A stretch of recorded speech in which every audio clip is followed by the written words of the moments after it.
Je vais commencer en conte et je finirai en théâtre si ça se passe bien. Tu m'as dit. Sous un arbre, devant la maison, se trouvait une table servie où le lièvre de Mars, le chapelier, était en train de prendre le thé. Un loir, qui dormait profondément, était assis entre eux, et les deux autres appuyaient leur coude sur lui comme sur un coussin en parlant par-dessus sa tête. C'est bien incommode pour le Loir, pensa Alice, mais comme il dort, je suppose que cela lui est égal. La table était très grande, pourtant tous trois se serraient l'un contre l'autre à un même coin. Pas de place, s'écrie-t-il en voyant Alice. Il y a de la place à revendre, répondit-elle avec indignation, et elle s'assit dans un grand fauteuil à un bout de table. Prends donc un peu de vin, proposa le lièvre de Mars d'un ton encourageant.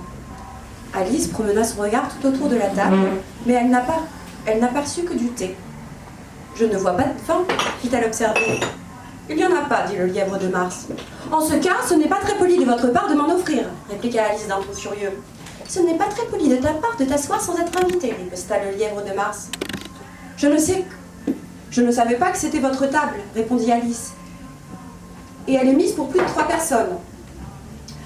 Tu as besoin de te faire couper les cheveux, déclara le chapelier. Il y avait un bon moment qu'il la regardait avec beaucoup de curiosité, et c'était les premières paroles qu'il prononçait. Vous ne devriez pas faire d'allusion personnelle, répliqua Alice sévèrement. C'est extrêmement grossier. Le chapelier ouvrit de grands yeux en entendant cela, et il se contenta de demander « Pourquoi est-ce qu'un corbeau ressemble à un bureau ?» Parfait, nous allons nous amuser, pensa Alice. Je suis contente qu'il y ait commencé à poser des devinettes. Je crois que je peux deviner cela, ajouta-t-elle à voix haute. Veux-tu dire que tu penses pouvoir trouver la réponse demanda le lièvre de Mars. Exactement. En ce cas, tu devrais dire ce que tu penses. Mais c'est ce que je fais, répondit Alice vivement. Du moins, je pense ce que je dis. Et c'est la même chose, n'est-ce pas? Mais pas du tout, s'exclama le chapelier. C'est comme si tu disais « Je vois ce que je mange », c'est la même chose que « Je mange ce que je vois ». C'est comme si tu disais, reprit le lièvre de Mars, que « J'aime ce que j'ai », c'est la même chose que « J'ai ce que j'aime ».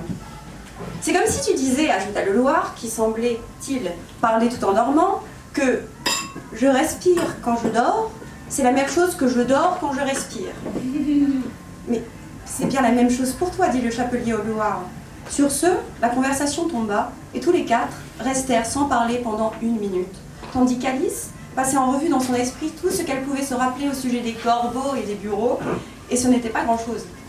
Le chapelier fut le premier à rompre le silence.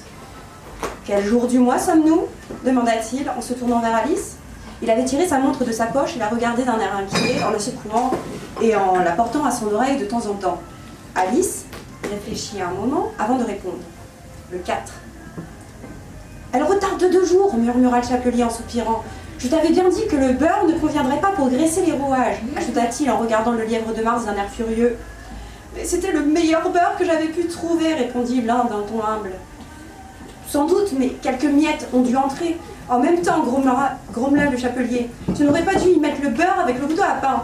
Le lièvre de Mars prit la montre, la regarda tristement, puis la plongea dans sa tasse de thé et la regarda de nouveau. Mais il ne put trouver rien de mieux que de répéter sa remarque initiale. C'était le meilleur beurre, la meilleure qualité de beurre, croyez-moi. Alice, qui avait regardé par-dessus son épaule avec curiosité, s'exclama. Quelle drôle de montre. Elle indique le jour du mois et elle n'indique pas l'heure. Bah, pourquoi indiquerait-elle l'heure murmura le chapelier. Est-ce que ta montre, à toi, t'indique l'année où l'on est? Bien sûr que non, répondit Alice sans hésiter. Mais c'est parce qu'elle reste dans la même année pendant très longtemps.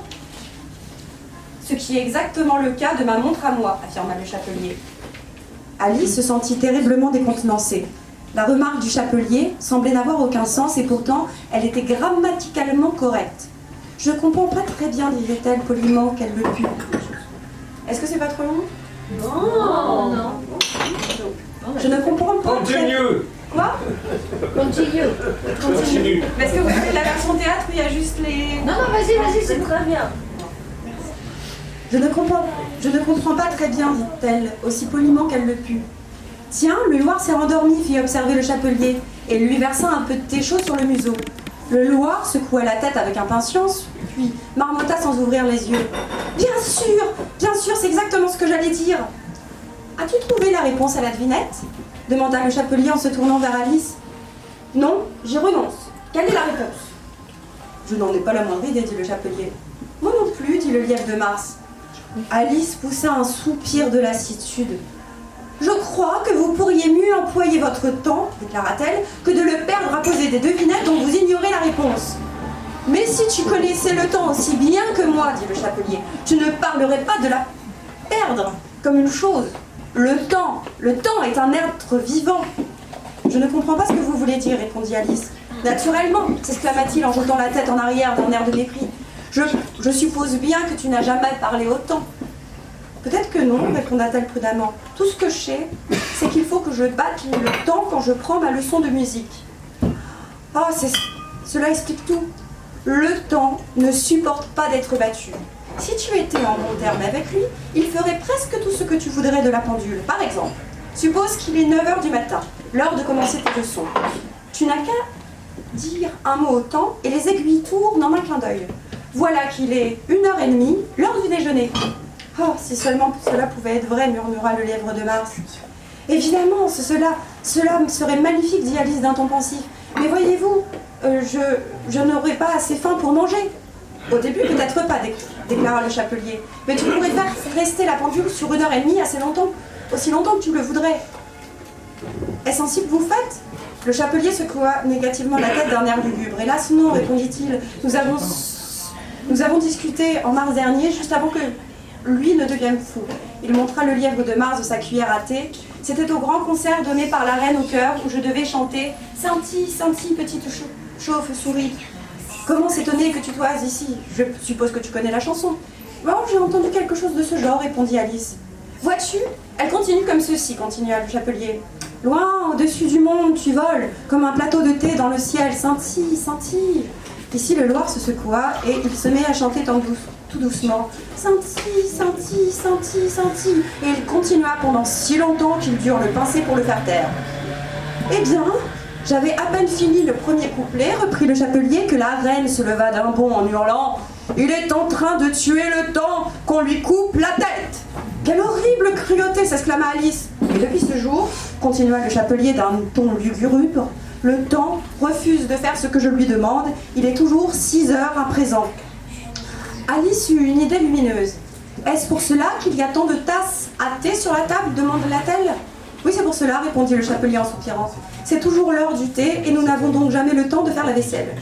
Alors je suppose que vous faites perpétuellement le tour de la table, exactement, à mesure que les tasses sont sales. Mais qu'arrive-t-il quand vous arrivez aux premières tasses se hasarda Alice, a demandé Alice. Sinon, changeons le sujet de conversation, interrompit le livre de Mars en bâillant. Je recommence à en avoir assez de tout ceci. Je propose que cette jeune fille nous raconte une histoire. Bon, et après il y a l'histoire. Bravo.